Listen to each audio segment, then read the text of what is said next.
Fala, galera, sejam muito bem-vindos a mais um episódio do Contramão, o programa que te faz pensar de novo aqui, inaugurando essa nova era, hoje com uma convidada mais do que especial, Rafaela Barassal. Como você tá? Eu tô bem, e você, Lu? Eu também tô bem, vocês estão bem hoje? Estamos ótimos. Que bom, que bom. Bom, hoje a gente vai falar sobre saúde mental e racismo. Óbvio, um tema importantíssimo, essencial. E para ajudar a gente, tem essa profissionalíssima que vai vai ajudar a gente, né? Auxiliar, né? Auxiliar a gente com questões que a gente tenha, com questões que a gente, talvez vocês tenham também. E, enfim, acho que a primeira coisa importante é, para começar, como você define racismo? E a gente já vai começar com uma paulada, né? É. Esse é o programa. Tabefe atrás de tabefe. Eu acho que eu acho que pra gente começar a falar sobre racismo, a gente tem eu acho que todo mundo já sabe o que é racismo, né? Só que eu acho que eu começaria falando um pouco sobre racismo estrutural. Porque quando a gente fala sobre racismo por si só, ele entra em um nicho em que a gente acha que é só uma ofensa para uma pessoa preta, ou que a gente acha que é só diminuir de maneira proposital uma outra pessoa pela cor de pele ou por alguma característica. Só que quando a gente fala de racismo estrutural, a gente fala de um mecanismo inconsciente, a gente fala de uma estrutura de sociedade onde essas pessoas, de alguma maneira, foram inferiorizadas e que a gente reproduz, enquanto sociedade, um racismo de maneira estrutural e não consciente de uma ofensa direta ou algum tipo de algo que seja passional, né? E o racismo estrutural, assim, óbvio, não sei tanto quanto você, mas ele vem de muito tempo, né? Acho que esse é o grande ponto, porque como ele bem, acho que é meio autodescritivo, né? Ele é a estrutura da nossa sociedade. A nossa sociedade funciona através dele, de uma certa maneira, né? Exatamente isso. Assim, se a gente for pensar, a gente tem 520 anos, mais ou menos, de Brasil. Desses 520 anos de Brasil, a gente teve 388 de escravização. Então, Mais da metade. Isso. A gente foi uma sociedade escravocrata por muito tempo. E a gente foi um dos últimos países a abolir a escravidão, né? E a gente só aboliu. Foi o último nas E a gente Américas. só aboliu porque a gente estava sendo pressionado por um embargo econômico. Então nem foi. Foi uma pressão ali para E também por abolir a conta da escravidão. luta de muitas pessoas pretas para isso acontecer, né? Uhum. E, inclusive, a gente aprende na escola uma história onde as pessoas pretas são muito passivas, né? Uhum. Então, alguém chegou e aboliu. Não, a gente teve luta de muita gente preta ali para isso acontecer. E uma história invisibilizada, né? Uma história em que a gente sempre precisou de um algoz branco Uhum. para dar voz. Então, os nossos reis, as nossas rainhas, e uma estrutura toda da nossa história que foi... E tudo isso faz parte do estrutural, né? Uhum. Faz parte de uma estrutura de sociedade que foi pensada. Uhum. E esse é o tal do eurocentrismo, né? Isso, Que é totalmente. a nossa história, a história que a gente aprende, ela é muito baseada no que veio do Ocidente europeu, principalmente, né? Sim. Porque foram essas pessoas que, de novo, descobriram o Brasil, né? Então, eles meio educaram a gente e a gente normalizou o fato de Eles que... contaram a história do jeito que eles quiserem. Exato. Sim. Só que aí é isso, a gente tem que escovar a história a contrapelo. É isso que o Benjamin disse, não a Walter Benjamin, outro Benjamin. Ele falou que, sabe, a gente tem que escovar a história de um jeito que apareça tudo o que aconteceu lá. Não só o que a gente ouve de uma vez. Porque uma coisa é a gente falar sobre a história do Brasil. Outra coisa é a gente falar a história do Brasil na perspectiva dos negros. Outra coisa é a gente falar a história do Brasil na perspectiva das mulheres. Entende? São várias Sim. perspectivas diferentes. Sim. E o racismo estrutural é exatamente a gente tentar ver o que aconteceu de fato, pelo menos na parte da história, né, nesse caso, tentar ver o que aconteceu de fato pela perspectiva de alguém que não de uma perspectiva não eurocêntrica, né? E ver como isso ecoa. Ai, desculpa, perdão. Ver como isso ecoa até os dias presentes, né? Todo esse processo histórico gigantesco e como ele ainda está presente, como ele deixou marcas, como ele deixou cicatrizes até hoje. E já puxando outro gancho, assim, tem vários tipos, vários jeitos que o racismo se manifesta. Você pode falar alguns desses jeitos, jeitos que talvez a gente não perceba assim logo de cara? Eu acho que quando a gente fala de educação antirracista, né, eu acho que tem muitas maneiras do racismo se manifestar. Mas eu costumo falar sobre isso, e aí, enfim, leitura obrigatória, Pequeno Manual Antirracista da Djamila Ribeiro. Quem não leu ainda, por favor, leia. É um livro muito fácil de Já ler li. e precisa ser lido. Mas eu acho que, além disso, eu acho que quando a gente entende que o racismo ele é estrutural e inconsciente, eu acho que a gente passa por... Eu falo muito do teste do pescoço, né? De você chegar em um lugar e olhar em volta. Quantas pessoas pretas tem nesse lugar? Aqui é um lugar de exemplo, assim. A gente não tem nenhuma pessoa preta aqui, nem perto disso. Nenhuma menina preta, ninguém preto. E por que essas pessoas não estão aqui? Esse é o outro questionamento que a gente precisa fazer. Quando você estiver no shopping, num clube, né? Eu acho que esse questionamento é muito importante. Por que não tem nenhuma pessoa preta aqui? Qual o nível econômico que as pessoas que estão aqui frequentam, né? No seu colégio, na sua sala de aula. E se existem pessoas pretas, como é que eles fizeram para chegar até aqui? Qual a história dessa pessoa para chegar até aqui? Esse é um movimento importantíssimo, eu acho, porque quando a gente fala de algo inconsciente, o Freud, ele trouxe o conceito de inconsciente, e aí eu sempre entro nesse nicho porque eu sou psicóloga, né, e falo de saúde mental. Então, o Freud, ele foi a primeira pessoa a separar a mente, né, a mente para tentar não, né, para fazer uma análise eficiente. E aí ele falou que a gente tem uma parte inconsciente da mente, um pré-consciente e um consciente. E que o nosso inconsciente, ele vai carregando traumas, vai carregando vários conteúdos que são atemporais. O que isso quer dizer?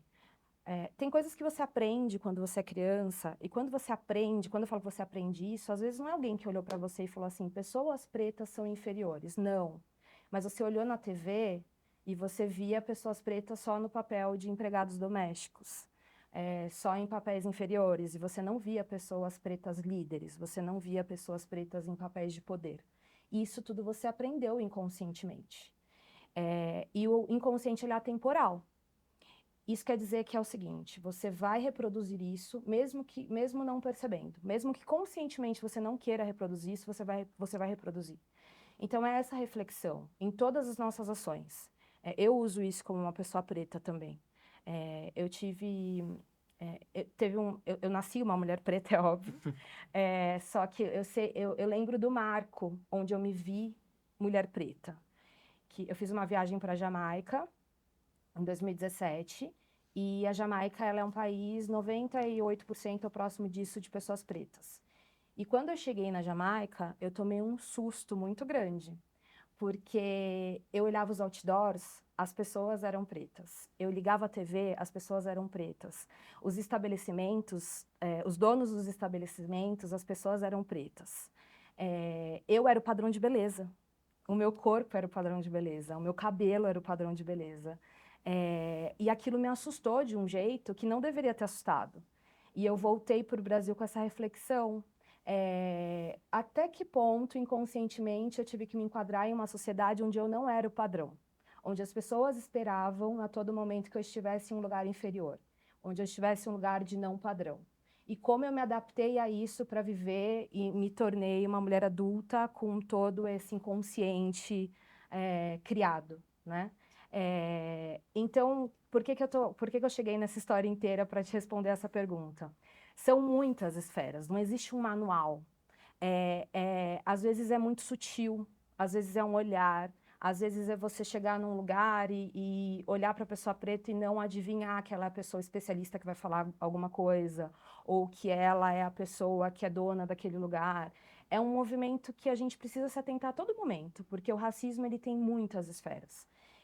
E a gente não tem... Acho que classificar quais são as esferas esperadas sobre isso é limitar o quanto a gente ainda está num processo muito longo de a gente falar, o Brasil não tem racismo. Não, a gente tem... né? A gente tem muito caminho pela frente. Então, acho que o melhor jeito, tentando traduzir um pouco do que você disse, é o melhor jeito da gente lidar com isso, então, é tentar questionar mesmo, tentar Todo raciocinar um pouco o que está acontecendo, observar um pouco mais sua volta, né? Tipo, nos eixos que a gente frequenta. O exemplo que você deu do podcast, por exemplo, é um negócio que ficou na minha cabeça agora. E escola, eu acho que nós três podemos Sim. confirmar, é um negócio assim que assim, toda vez que me falam, sempre tem essa cutucada, sabe? De, meu Deus, tem muito caminho pela frente de fato, assim. Mas você, assim, além de todas essas partes mais estruturais, você já vivenciou algum ato de racismo mais direto, digamos? Um ato de racismo mais, sabe? Algo que te marcou de uma É, maneira ou de exato, outra, isso. assim? Eu nunca tive algo diretamente. Inclusive foi, para vocês verem, assim, em 2017 eu tinha mais de 20 anos.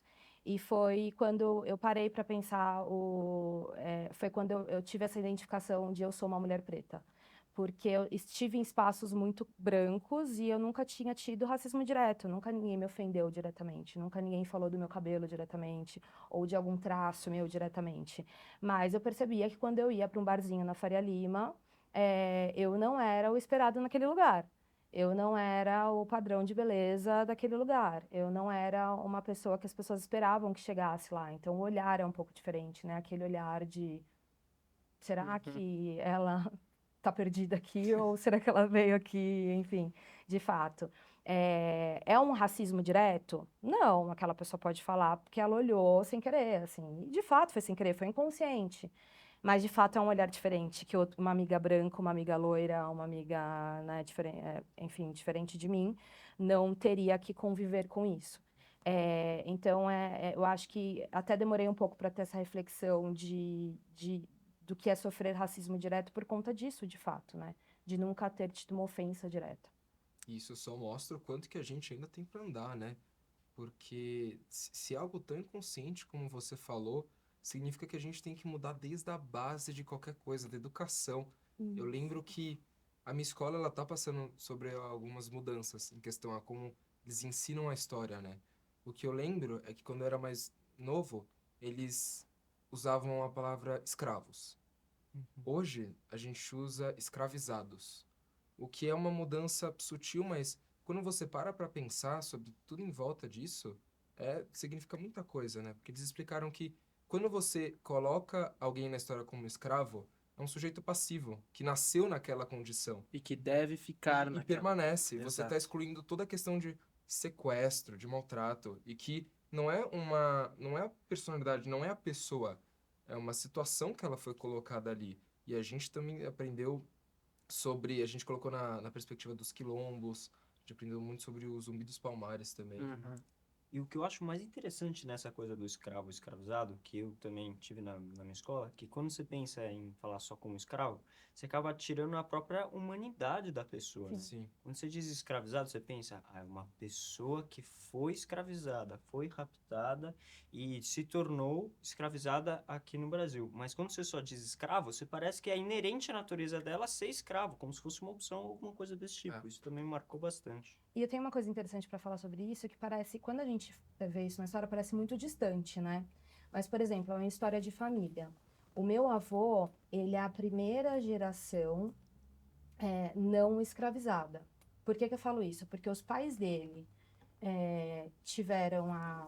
eles tiveram a formalização de não serem mais escravizados, só que eles trabalhavam na fazenda em troca de comida.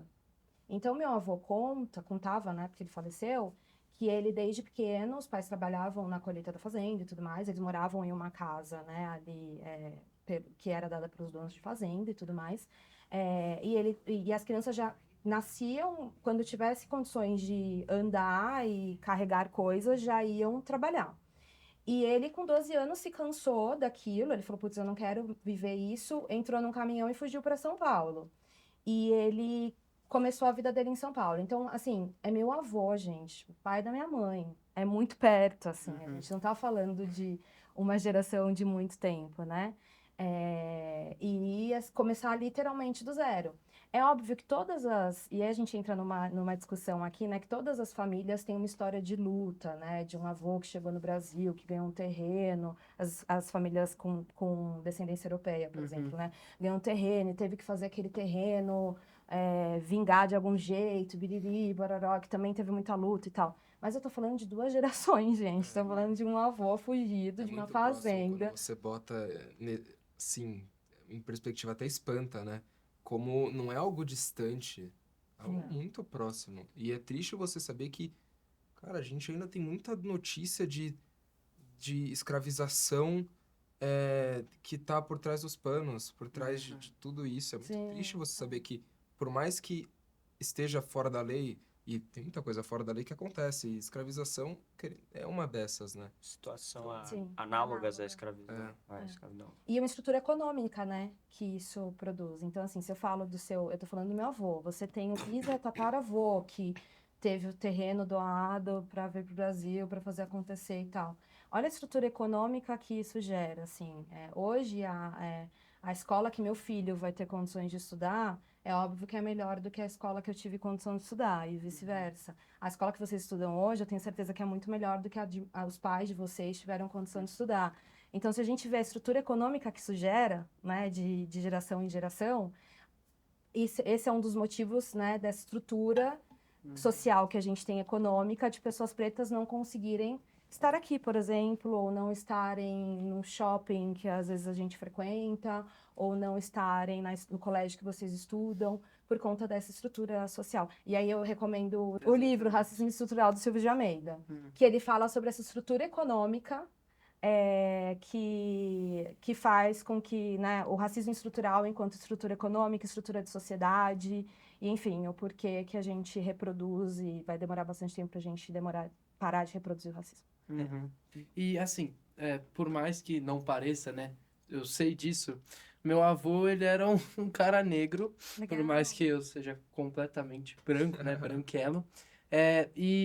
Eu pego muito essa coisa que você fala de ser poucas gerações atrás, porque ele me contava histórias do vô dele, que, enfim, veio do navio negreiro, assim, essas coisas. E é muito doido, porque é um cara que eu convivi diretamente, que conta histórias de coisas que alguém que ele também conviveu diretamente. Então são gerações muito próximas e é como você falou, às vezes a gente realmente não percebe. Mas assim, eu tenho uma questão minha, se eu puder já puxar esse gancho, se tem alguma coisa pra falar? Não, Não? vai. Tá.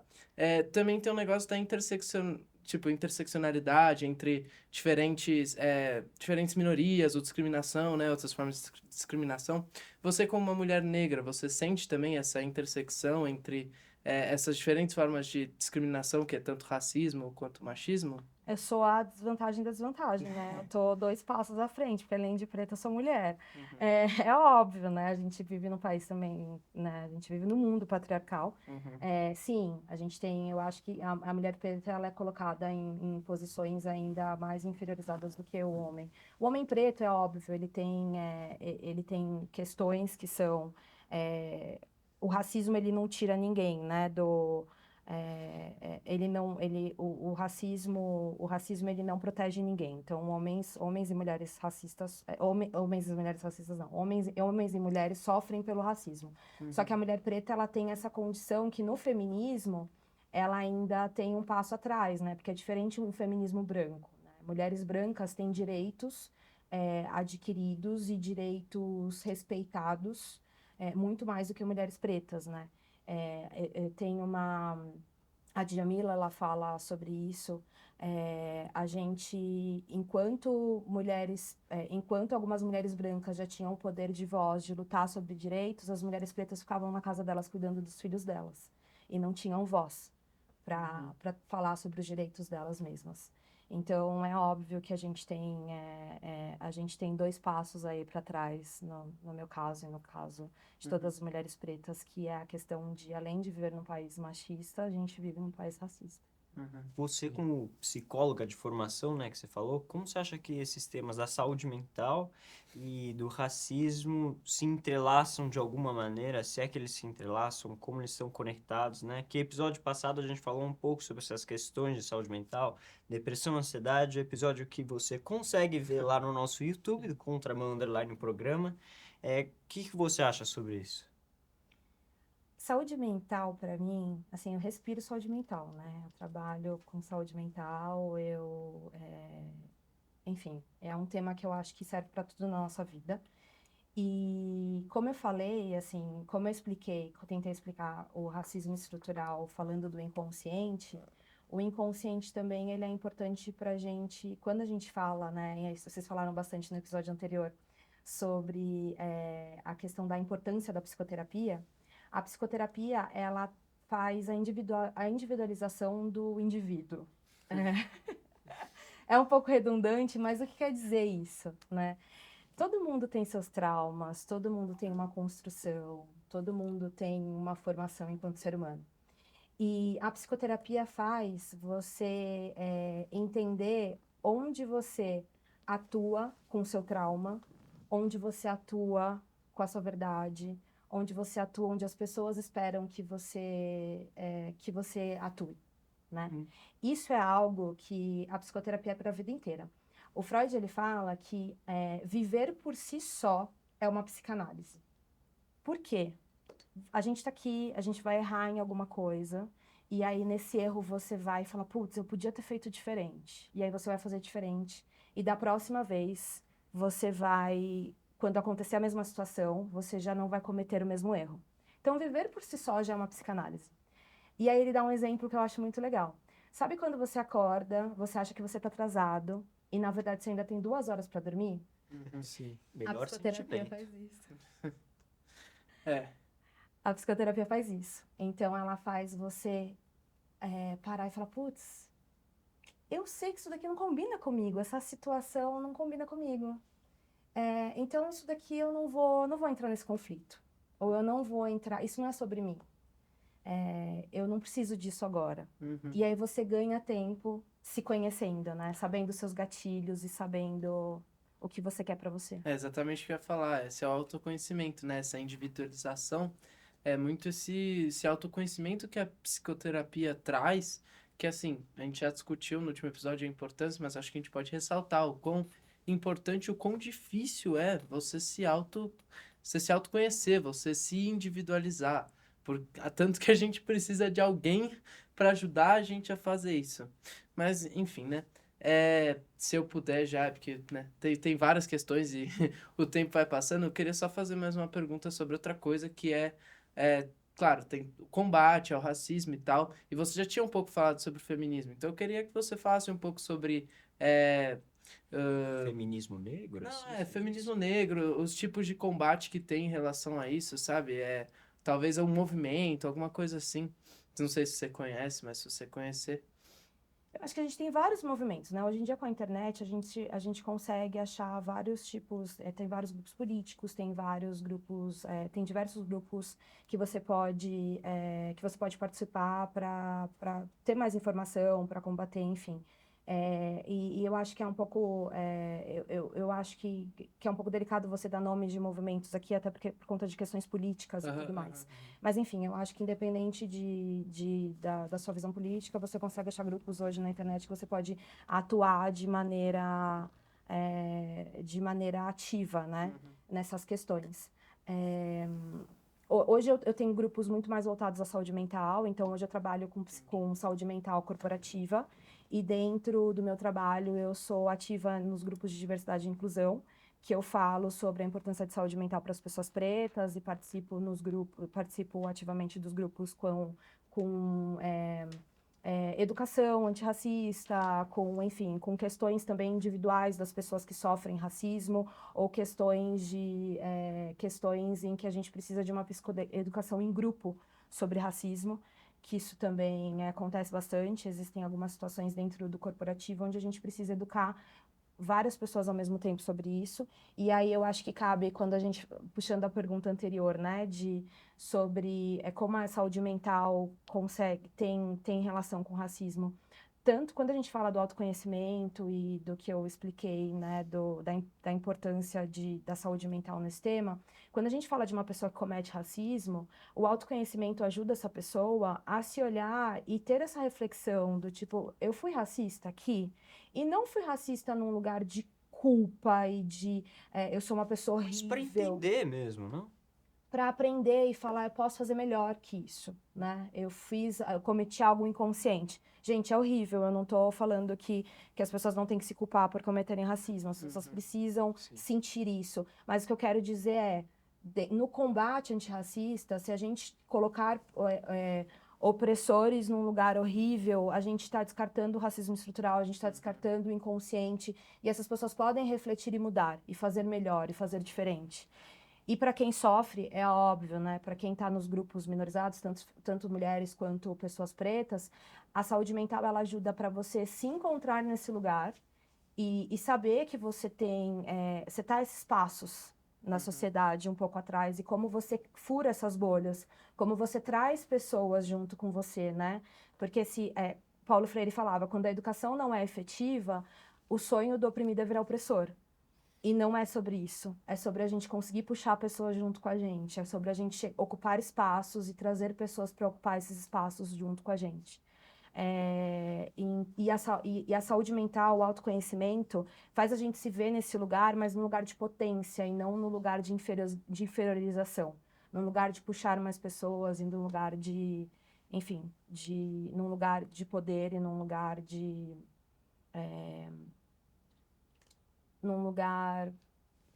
Mas... Isso aí, lugar... nesse lugar. Nesse lugar. Esse lugar aí. Eu acho que o que você quer dizer é que o papel Num lugar potente. o papel é mais de educar De do que de Isso. criminalizar, do que de, como você De disse, ressignificar, Exato. num lugar disso. porque querendo ou não, esses movimentos, eles estão querendo trazer as pessoas que talvez não, ou não aceitem, ou, que assim, eu acho muito difícil alguém não aceitar, mas, enfim, eu acho que esses movimentos têm esse papel de trazer essas informações para quem talvez não tenha o acesso a elas, sabe? Essas informações do racismo estrutural e tal. Por isso que eu acho que tem um papel de mais educação, né? Do que de, como você disse, de inferiorizar, de criminalizar, de tratar a pessoa como se não tivesse algo por trás de tudo isso, que é o tal do racismo De estrutural. apontar um Sim. dedo assim e falar, isso aqui, você é horroroso porque você cometeu isso, assim, né? Entender um pouco melhor, educar, igual você. E você acha que os filmes, a cultura pop, pode ajudar a trazer essas informações e essa reeducação? Sim, eu acho que sim. Eu acho que a gente vive. Eu acho que hoje a gente tem uma geração que está muito mais preparada para esse tema, né? A gente tem uma geração que vem muito mais pronta.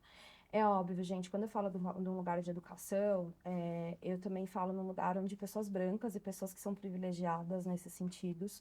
Quando eu tô falando isso, eu falo de homens brancos, principalmente, é, é, quererem aprender, irem atrás de informação, né? Porque também é um saco, eu converso muito com as pessoas dos grupos, é um saco você ser a pessoa do grupo que vai ser a pessoa que sempre vai ter que ficar corrigindo, ou que vai ter que ficar ensinando. Às vezes você só quer tomar uma cerveja e dar risada, assim, Exato. gente, eu não quero falar sobre racismo, eu só quero, tipo, às vezes eu só quero existir, sabe? Eu não quero ser político o tempo todo, assim, enfim.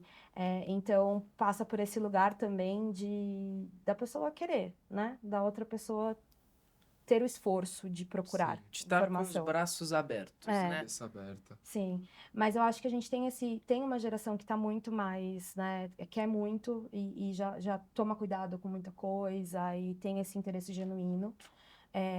Eu acho que hoje a gente tem também a informação de filmes e a gente tem um repertório muito grande de cultura de pessoas pretas em lugares de fala, né?